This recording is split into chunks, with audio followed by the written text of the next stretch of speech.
അൽഹംദുലില്ലാ വസ്സലാത്തു വസ്സലാമു അലാ സ്വാഹിബിൽ ഫളീല ലക്കൽ മുൽക്കു വഅലൈക തവക്കുൽ. ഇന്ന് സംസാരിക്കുന്നത് നിരന്തരമായി വരുന്ന രോഗങ്ങൾ മാറിക്കിട്ടാനുള്ള നല്ലൊരു ആത്മീയ ചികിത്സാ രീതിയെ സംബന്ധിച്ചാണ്. സഅദത്തുദ്ദാറിൻ എന്ന ഗ്രന്ഥത്തിൻ്റെ രചയിതാവായ ഇമാം യൂസുഫുൻ നബ്ഹാനി റഹ്മത്തുള്ളാഹി അലൈഹിയാണ് ഈ കർമ്മത്തെ നമുക്ക് പരിചയപ്പെടുത്തി തരുന്നത്. ഇമാം യൂസുഫുൻ നബ്ഹാനി റഹ്മത്തുള്ളാഹി അലൈഹി പറയുന്നു, മൻ സ്വല്ലാ റകാത്തൈനി മിൻ സുന്നത്തില്ലാഹി വ ഖറഅ ഇസ്മല്ലാഹി യാ ഖാദിറു മിഅത്ത മർറാത്തി.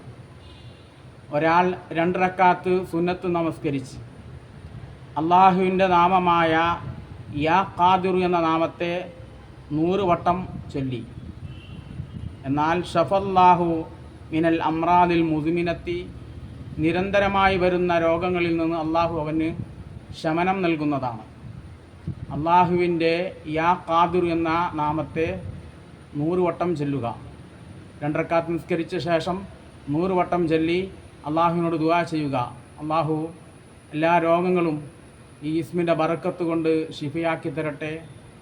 നിരന്തരമായി വരുന്ന എല്ലാ രോഗങ്ങളും ശമനം നൽകി മനസ്സിനും ശരീരത്തിനും അല്ലാഹു നല്ല റാഹത്ത് സന്തോഷം നൽകി അനുഗ്രഹിക്കട്ടെ.